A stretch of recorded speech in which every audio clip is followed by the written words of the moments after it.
آواز بلند سے پڑھی صلی اللہ علیہ یا رسول اللہ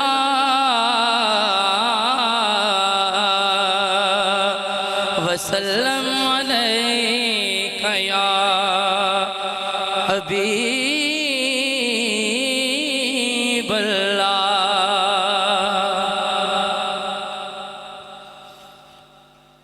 ان کا منگتا ہوں ان کا منگتا ہوں جو منگتا نہیں ہونے دیتے ان کا منگتا ہوں ان کا منگتا ہوں جو منگتا نہیں ہونے دیتے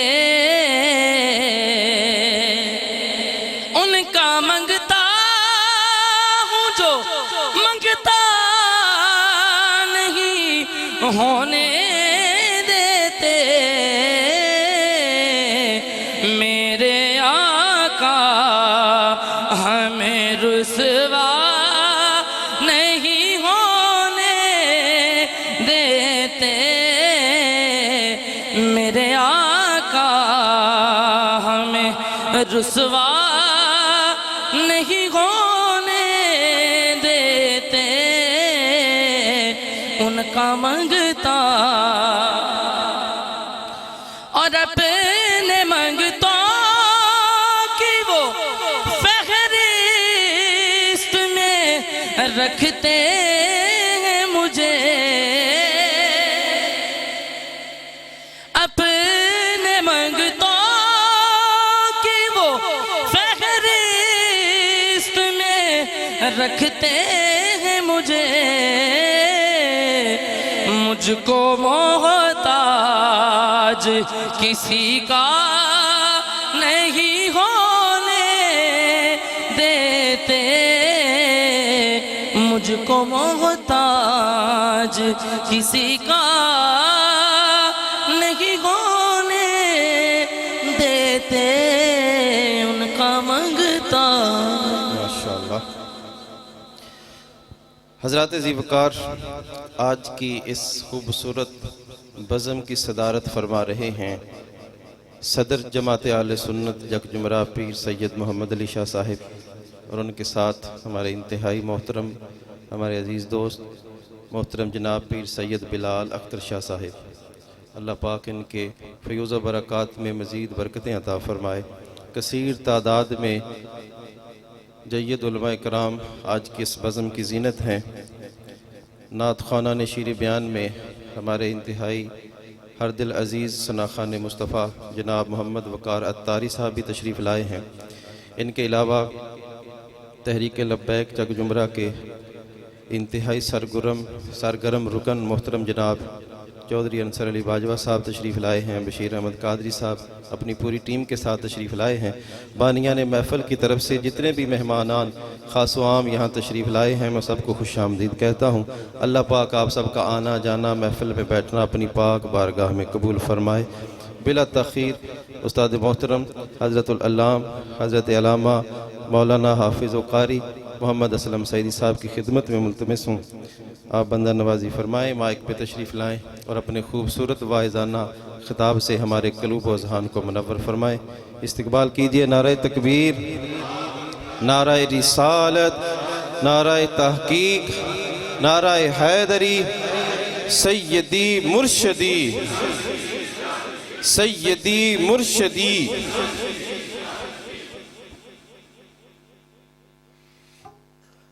الحمد لله رب العالمين والصلاة والسلام على سيد الأنبياء والمرسلين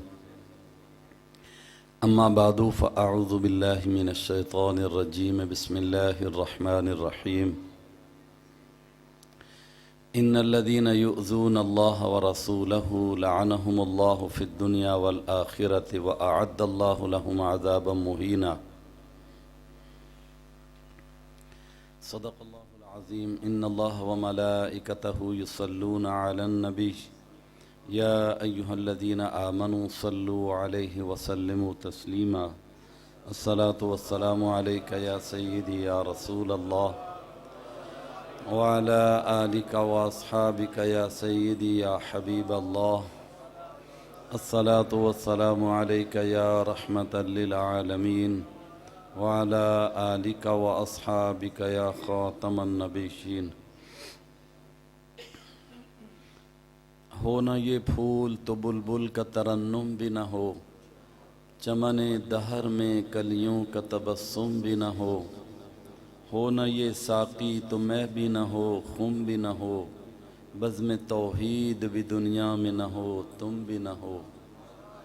خیمہ افلاق کا ایستادہ اسی نام سے ہے، نبض ہستی تپش آمادہ اسی نام سے ہے. لوح بھی تو قلم بھی تو تیرا وجود الکتاب، گنبد آبگی نہ رنگ تیرے محیط میں حباب. نگاہ عشق و مستی میں وہی اول وہی آخر، وہی قرآن وہی فرقان وہی یاسین وہی طٰہٰ. کی محمد سے وفا تو نے تو ہم تیرے ہیں، یہ جہاں چیز ہے کیا لوح و قلم تیرے ہیں. بمصطفیٰ برساں خیش را کے دی ہم اوست، گر او نہ رسیدی تمام بولہ بیست.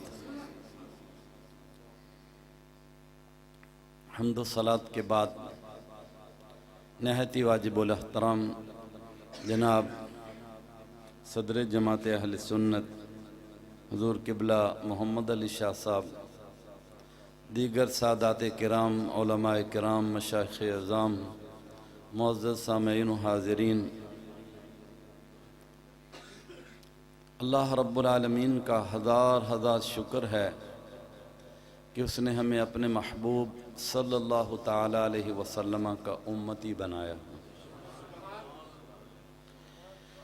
اور پھر اپنے گھر میں آج ہم سب کو مل کر اپنے محبوب کی محفل سجانے کے لیے توفیق عطا فرمائی. اللہ تعالیٰ میرا اور آپ سب کا یہاں آنا سننا سنانا اپنی بارگاہ میں قبول فرمائے. حضرات محترم، سورہ احزاب کی آیت نمبر 57 میں نے تلاوت کی ہے. اللہ رب العالمین کا ارشاد ہے، ان الذین یؤذون اللہ ورسولہ،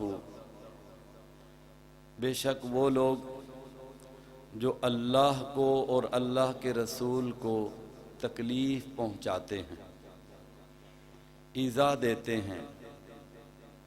لعنہم اللہ فی الدنیا والآخرہ، ایسے لوگوں پر اللہ کی دنیا میں بھی لعنت، آخرت میں بھی لعنت. اعد اللہ لہم عذابا مہینا، اللہ تعالیٰ نے ایسے لوگوں کے لیے کل قیامت کے دن ذلت والا عذاب تیار کر رکھا. حضرات محترم، اللہ رب العالمین کی ذات پاک وہ ہے جو دنیا میں نہ اسے کوئی تکلیف پہنچا سکتا ہے، نہ ممکن بھی ہے. لیکن اللہ تعالیٰ فرماتا ہے بے شک وہ لوگ جو اللہ کو تکلیف دیتے ہیں، ایذا دیتے ہیں. علماء کرام نے اس کا مفہوم بیان کیا ہے کہ وہ ایسا عمل کرتے ہیں جس کی وجہ سے اللہ ان پر ناراض ہوتا ہے، وہ اللہ کی ناراضگی کو مول لیتے ہیں. اللہ تعالیٰ کی ذات پاک، اللہ فرماتا ہے یخادعون اللہ وہو خادعہم، یہ منافق بظاہر اللہ کو دھوکہ دینا چاہتے ہیں لیکن حقیقت میں اپنے ہی آپ کو دھوکہ دیتے ہیں. اللہ تعالیٰ کی ذات عقلوں سے ماورا ہے. اللہ تعالیٰ کی ذات سے متعلق دنیا میں جس نے جو کچھ کہا اللہ نے اسے معاف فرمایا ذاتی طور پر، بلکہ اعلان کر دیا سورہ انفال میں قل للذین کفروا ان ینتہوا یغفر لهم ما قد سلف۔ اے محبوب آپ اپنی زبان سے اعلان کر دیں کہ جس شخص نے میرے بارے میں، اللہ کے بارے میں کفر کیا، شرک کیا، گناہ کیے، آپ اعلان کر دیں ان ینتہوا، آج کے بعد ایسا نہ کرنا، میرے محبوب کی وفا کرو، کلمہ طیبہ پڑھ لو، یغفر لهم ما قد سلف، سال ہا سال کے جتنے بھی تم نے گناہ کیے میں معاف کر دوں گا۔ تو اللہ تعالیٰ کی ذات سے متعلق فرعون نے اللہ کے مقابلے میں خدائی کا دعویٰ کیا، پھر بھی اللہ تعالیٰ نے حضرت موسیٰ و ہارون سے فرمایا اذهبا الى فرعون انه طغى فقولا له قولا لينا لعله يتذكر او يخشى۔ اے موسیٰ و ہارون، فرعون نے سرکشی کی، میرے مقابلے میں اس نے خدائی کا دعویٰ کیا، شرک کیا، کفر کیا، گناہ کیے، لیکن تم دونوں جاؤ اس کے پاس جا کر قولا لینا، نرم گفتگو کرو، لعلہ یتذکر او یخشی، ہو سکتا ہے تمہارا ادب کرے، میں اسے بخش دوں۔ اتنا بڑا معاملہ۔ لیکن جب فرعون نے حضرت موسیٰ علیہ السلام کے متعلق معاذ اللہ لفظ مہین اپنی زبان سے بولا، پھر اس کے بعد فرعون نے معافی بھی مانگی، توبہ بھی کی، ایمان بھی لایا، اللہ تعالیٰ فرماتا ہے اب تیری توبہ قبول نہیں ہوگی، کیونکہ تو نے میرے محبوب نبی کے بارے میں غلط بات کہتی۔ اللہ اکبر۔ اللہ تعالیٰ اپنے متعلق سب معاف فرمانے والا ہے، لیکن جب کوئی اللہ کے محبوب کے متعلق کوئی گفتگو کرتا ہے تو پھر اللہ تعالیٰ کی طرف سے اس کے اوپر جو ہے ایسی مہر لگ جاتی ہے، سواء علیہم اانذرتہم ام لم تنذرہم لا ختم اللہ علی قلوبہم وعلی سمعہم وعلی ابصارہم غشاوہ ولہم عذاب عظیم۔ اللہ تعالیٰ اپنے متعلق ہر ایک چیز کو معاف فرماتا ہے، لیکن جب اس کے محبوب صلی اللہ علیہ وسلم کے متعلق کوئی بھی بندہ ہو، کوئی ایسا کلمہ کہتا ہے تو پھر اللہ تعالیٰ کا غضب اس پر نازل ہوتا ہے۔ آپ خود اندازہ کریں، ابو لہب نے حالانکہ حضور کی آمد پر خوشی کا اظہار کیا، سگا چچا لگتا، لیکن اس سے ایک جملہ سرزد ہوا، حضور نبی کریم صلی اللہ تعالیٰ علیہ وسلم کے متعلق بھری محفل میں اس نے تبًا لک یا محمد کہہ دیا۔ اللہ تعالیٰ نے فرمایا تبت یدا ابی لہب و تب، او ابو لہب تو نے میرے محبوب کے متعلق ایسی گفتگو کی ہے تیرے ہاتھ ٹوٹ جائیں، تو جہنم میں جائے، شعلوں میں جلے، تو بھی جلے، تیری بیوی بھی جلے، نہ تیرا مال تجھے فائدہ دے گا، نہ تیری کوئی اور چیز تجھے فائدہ دے گی۔ اللہ، تو آپ خود اندازہ کریں اللہ تعالیٰ کو اپنے محبوب سے کتنا پیار۔ اسی سے آگے دو آیتیں ہیں سورہ احزاب ہی میں، منافقین نے حضور نبی کریم صلی اللہ تعالیٰ علیہ وسلم کے متعلق مدینہ منورہ کے اندر غلط افواہیں اڑائیں، تو اللہ تعالیٰ نے اعلان کر دیا لَإِن لَّمْ يَنْتَهِ الْمُنَافِقُونَ وَالَّذِينَ فِي قُلُوبِهِم مَّرَضٌ وَالْمُرْجِفُونَ فِي الْمَدِينَةِ لَنُغْرِيَنَّكَ بِهِمْ ثُمَّ لَا يُجَاوِرُونَكَ فِيهَا إِلَّا قَلِيلًا ملعونین اینما ثقفوا اخذوا وقتلوا تقتیلا۔ اے پیارے محبوب، یہ منافقین آپ سے متعلق غلط باتیں بیان کر رہے ہیں، اگر باز نہ آئے، لَإِن لَّمْ يَنْتَهِ الْمُنَافِقُونَ، جن کے دلوں میں بیماری ہے، کوڑ ہے، میرے محبوب کے بارے میں بغض ہے، حسد ہے، کینہ ہے، اگر آج کے بعد یہ واپس نہ آئے، باز نہ آئے، تو اللہ تعالیٰ فرماتا ہے پھر ہم ان کو مدینے سے کیسے نکال دیں گے۔ ملعونین، اندازہ کریں، پچھلی آیت میں تھا کہ اللہ کی ان پر دنیا میں بھی لعنت ہے، اور یہاں فرمایا ملعونین، ایسے آپ کو تکلیف پہنچانے والے پیارے یہ ایسے ہیں کہ جن پر اللہ کی لعنت ہے، لعنت کیے ہوئے ہیں۔ ان کا علاج اب کیا ہے؟ اینما ثقفوا اخذوا، جہاں بھی ہوں دنیا میں ان کو پکڑ لیا جائے، وقتلوا تقتیلا، ان کو قتل کر کے ان کے ٹکڑے ٹکڑے کر دیے جائیں۔ اللہ اکبر۔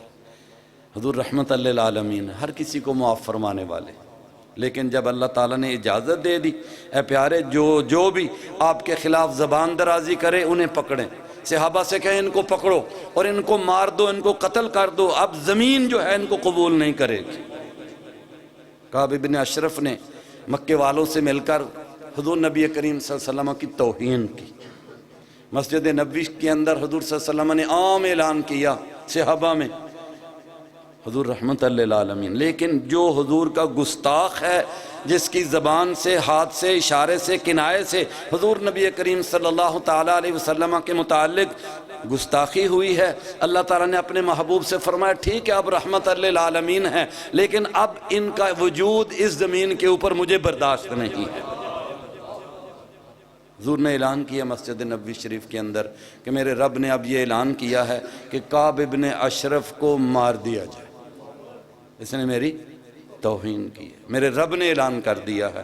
تم میں سے کون ہے جو مجھے خبر لا کر دے، اور مجھے کعب بن اشرف کا سر چاہیے، ابھی کون اسے قتل کرے گا اور اس کو قتل کر کے اس کا سر فوراً میرے پاس لے آئے۔ اللہ، آپ ذرا اندازہ کریں کہ حضور رحمت للعالمین، اللہ ارحم الراحمین، لیکن برداشت نہیں ہے کہ اس کو اب چھوڑا جائے۔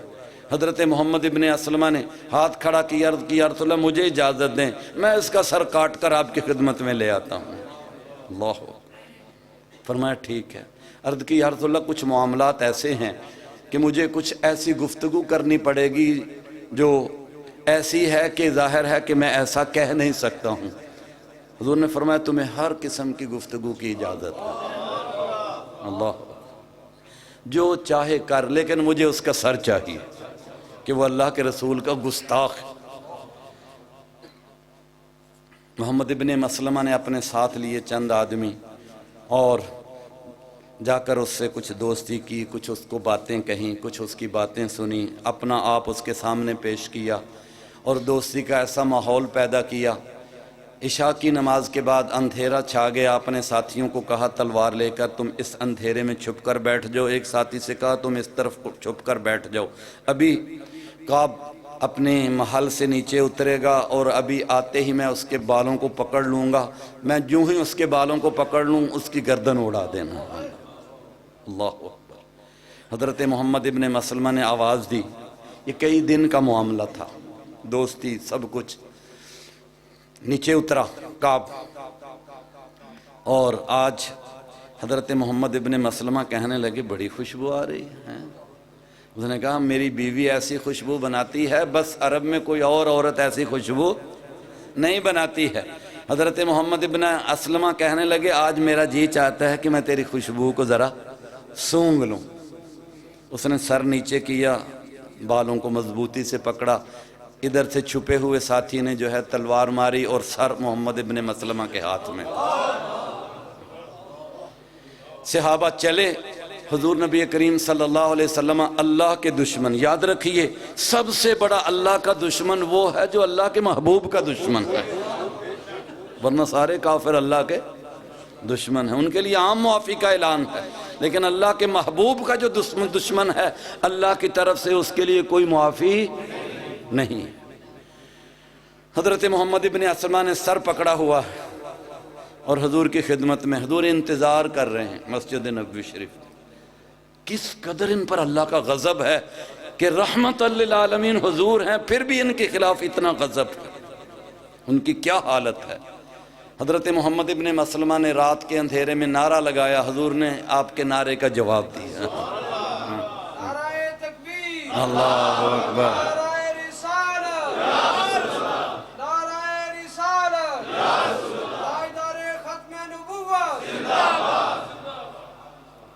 حضور نبی کریم صلی اللہ تعالیٰ علیہ وسلم تشریف فرما ہے، ایک دوسرا دشمن ہے ابو رافع یہودی۔ یاد رکھیں جن یہودیوں نے کلمہ پڑھا تھا اگرچہ وہ دشمن تھے لیکن حضور صلی اللہ علیہ وسلم ان کو قتل نہیں کرتے تھے۔ اس کی وجہ کیا تھی؟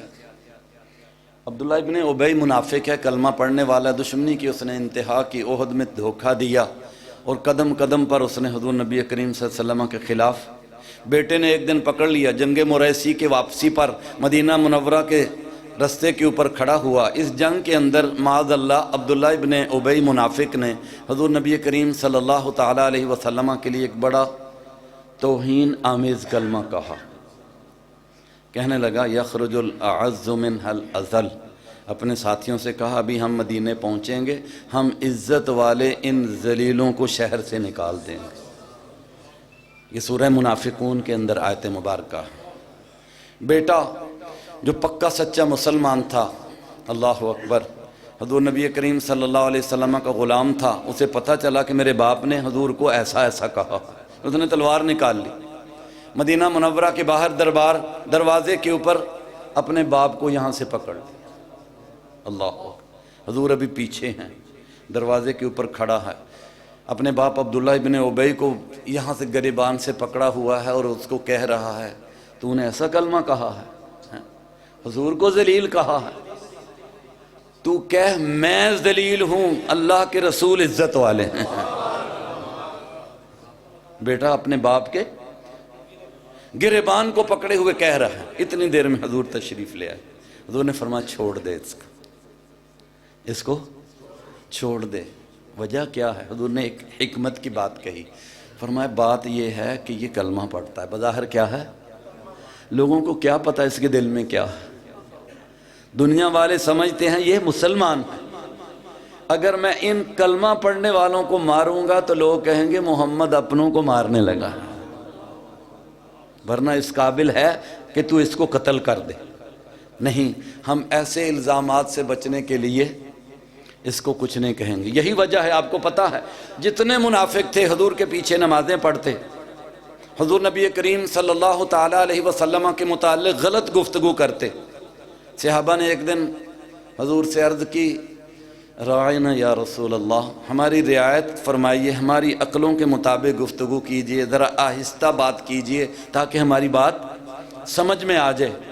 تو یہ جو منافق تھے انہوں نے بھی راعنا کو تھوڑا سا لہجے کو بدل کر کہنے لگے راعینا، معاذ اللہ ان کا مقصد غلط تھا۔ صحابہ کا مقصد تھا یا رسول اللہ ہماری رعایت فرمائیں، لیکن یہ جو منافق کلمہ پڑھنے والے جن کے دلوں میں کوڑ ہے، اللہ تعالیٰ فرماتے ہیں ان کے دلوں میں بیماری ہے، مرض ہے، ان کے دلوں میں حسد کی بیماری ہے، یا رسول اللہ آپ کو وہ راعینا لہجے کو بدل کر گالی سمجھ کر کہتے ہیں، آپ ایمان والوں سے کہہ دے آج کے بعد لا تقولوا راعینا وقولوا انظرنا، یہ کلمہ ہی چھوڑ دیں، جس کی وجہ سے ان کو یہ موقع ملتا ہے کہ ہم حضور کے خلاف باتیں کرتے ہیں اپنی زبان کے اندر، یعنی ان کو روک دیا گیا۔ اللہ تعالیٰ نے یہ نہیں فرمایا ان کو مار دو، ان کو قتل کر دو، جیسے کعب کے لیے حکم دیا۔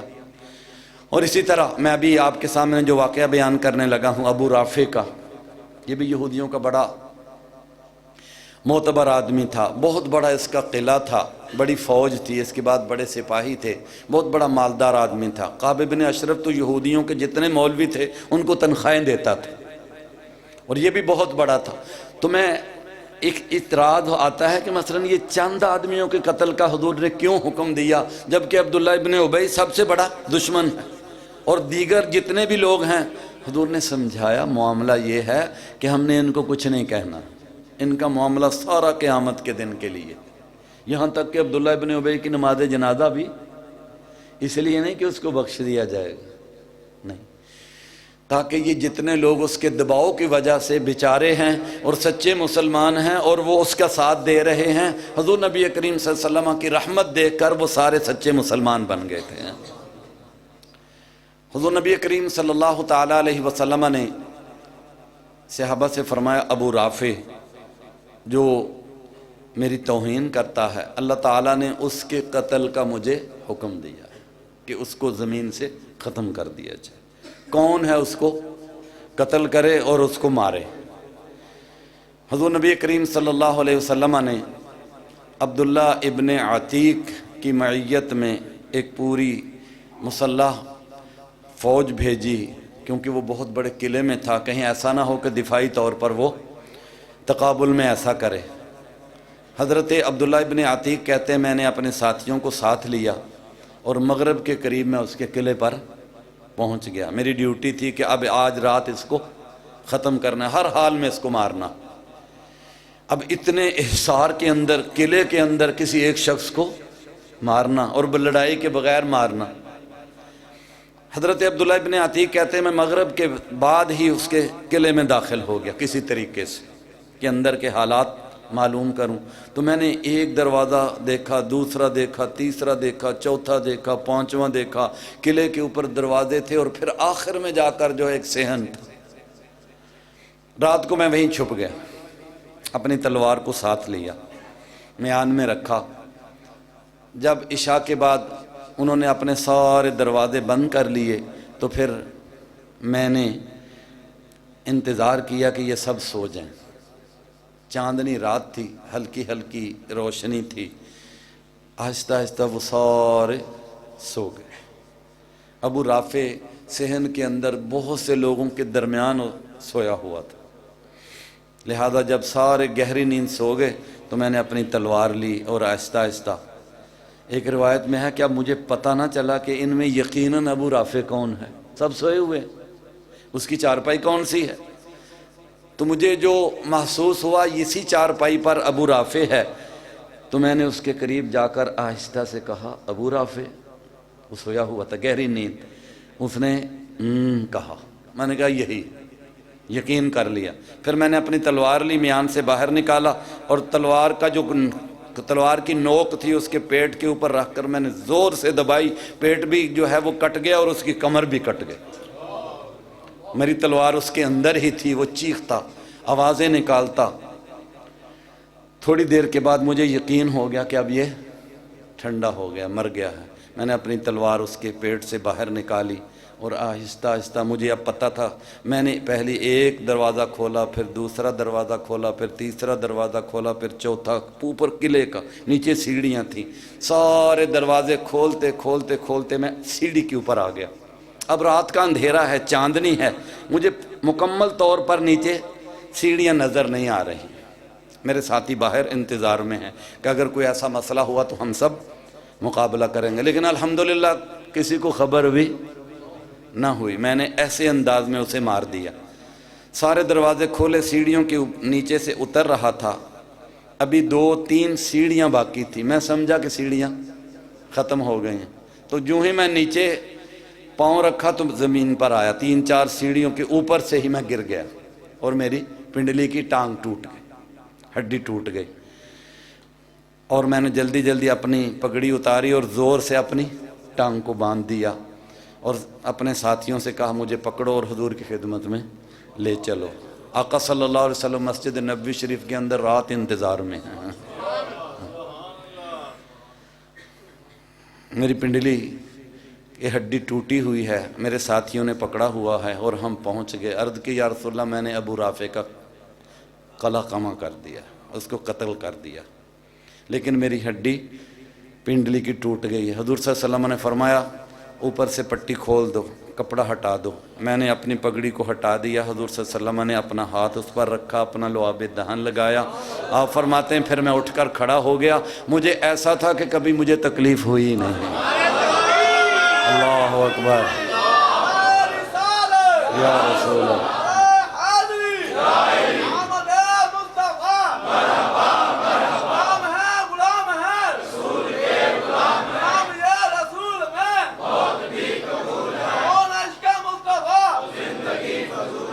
تو قرآن کریم میں اللہ تعالیٰ فرماتا ہے لَإِن لَّمْ يَنْتَهِ الْمُنَافِقُونَ وَالَّذِينَ فِي قُلُوبِهِم مَّرَضٌ وَالْمُرْجِفُونَ فِي الْمَدِينَةِ لَنُغْرِيَنَّكَ بِهِمْ ثُمَّ لَا يُجَاوِرُونَكَ فِيهَا إِلَّا قَلِيلًا مَلْعُونِينَ۔ اللہ فرماتا ہے أَيْنَمَا ثُقِفُوا أُخِذُوا وَقُتِّلُوا تَقْتِيلًا، ان کو پکڑو جہاں سے بھی پکڑے جاتے ہیں کہ انہوں نے میرے محبوب کے بارے میں گستاخی کی ہے۔ حضور نبی کریم صلی اللہ تعالیٰ علیہ وسلم سے متعلق حضرت انس فرماتے ہیں ایک شخص تھا،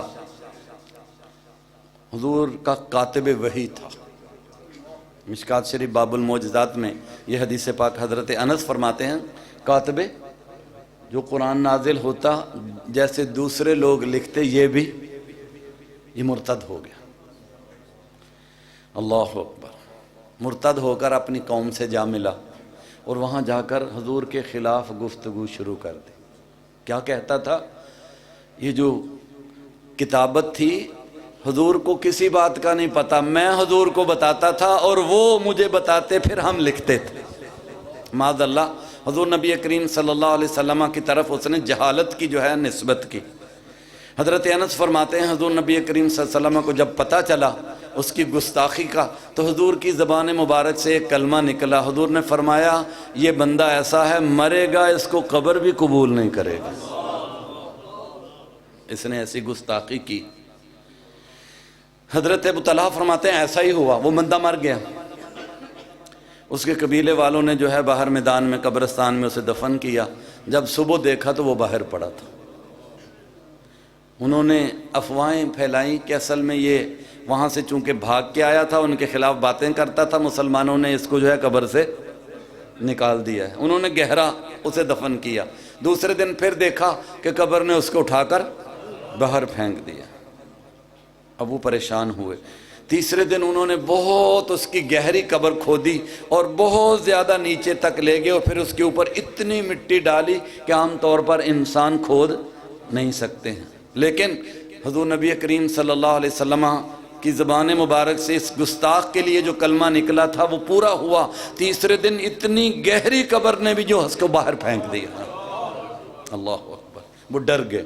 انہوں نے کہا ایسا نہیں ہے، کسی نے اس کو نکالا نہیں ہے، یہ عجیب معاملہ ہے. پھر اس کو کسی قبر نے قبول، باہر ہی گلا سڑا، درندوں نے اسے کھایا.